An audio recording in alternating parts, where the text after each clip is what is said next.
beautiful people. How are we today? How is the biscuit tea cult? If you've not had biscuit tea yet, where have you been? Go onto Amazon, buy some biscuit tea. Don't be alarmed, it comes in boxes of 4, so you get 160 tea bags. Do it, it'll change your life. That's all I'm saying. But anyway, today I've decided to do a video and I'm calling it Author Highlight. And I would like to just talk about one author that I really enjoy their stories. Not all of them, which I will go into later on, but I just wanted to kind of talk about their collection of books, and I've read the majority of them and what I kind of think of them, and if you're thinking of going into them, kind of like a brief guide. Let me guide you through the author and their books. So today we are going to be talking about Grady Hendrix. Now I love Grady Hendrix and I want to speak about this one first. So this is my best friend's Exorcism. This was when I was kind of tabbing but not really tabbing. This is a book about a girl and a group of friends and something happens, and basically it's all in the name, but there's like somebody gets possessed in a way. The cover of this is so much fun. Like, I love it. It's so 80s. There is so much reference in this as well to, is it the 80s or the 90s? I can't remember, but it says, like an unholy hybrid of Beaches and The Exorcist, my best friend's exorcism blends teen angst, adolescent drama, unspeakable horrors, and a mix of 80s pop songs into a pulse-pounding supernatural thriller. So I was right, it's the 80s. There is so many references in this and it's just wonderful. This is a really good place if you want to start with Grady Hendrix. This was the first of his that I read and it kind of just blew me away.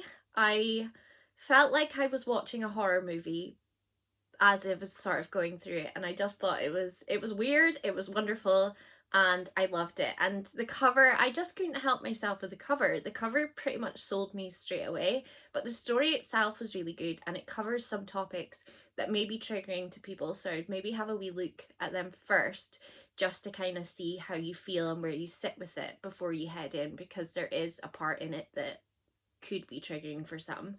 But this is based around a girl called Abby, like I was saying, and it says she's been best friends.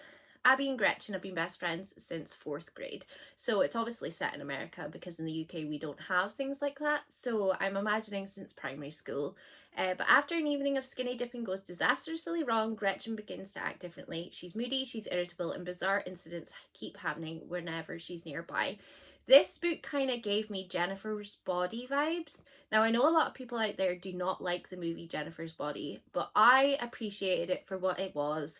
I wasn't going in thinking it was going to be magnificent, but I really enjoyed it. So it kind of gave me that kind of vibe. So if you don't like that movie, please don't think it's going to be exactly like that movie and then you don't want to read it. But if you're going to start with Grady Hendrix, I would highly recommend this one because it is a wonderful little place to start. And then, oh no, I almost dropped a pile of books there. That would have been terrible. And then the next one I read was Horror Store. Now that book, I've not brought it over, but that book basically looks like an IKEA catalogue, and that's kind of the general look that they're going for, well, that Grady Hendrix was going for. The design is spectacular. It's such a wonderful way to kind of display a horror story.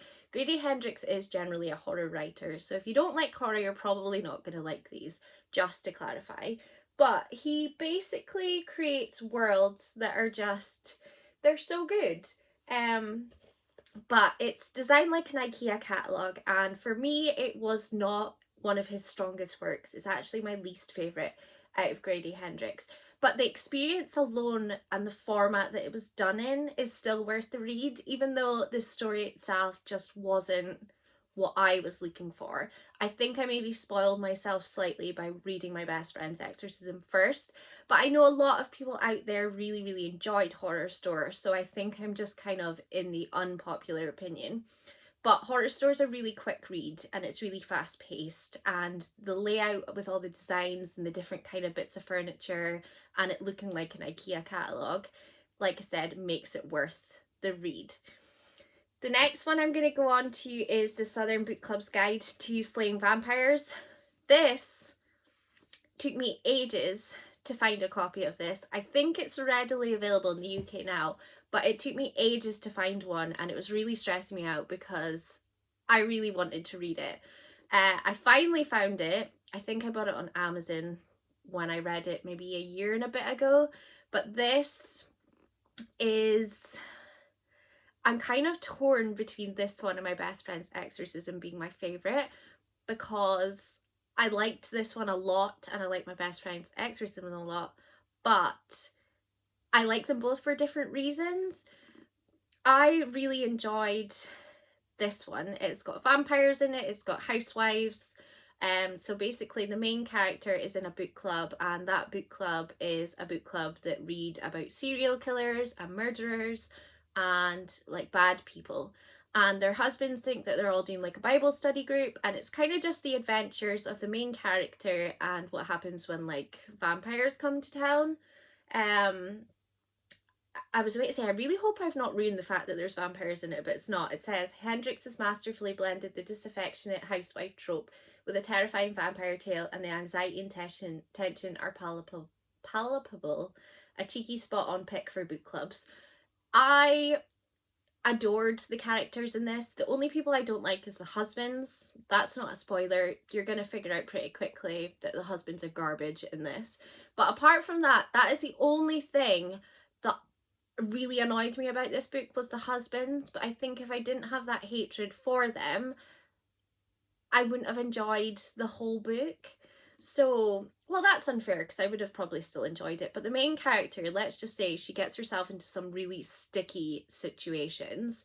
And I mean, you would just move. If all of this stuff was happening to you, you would just move.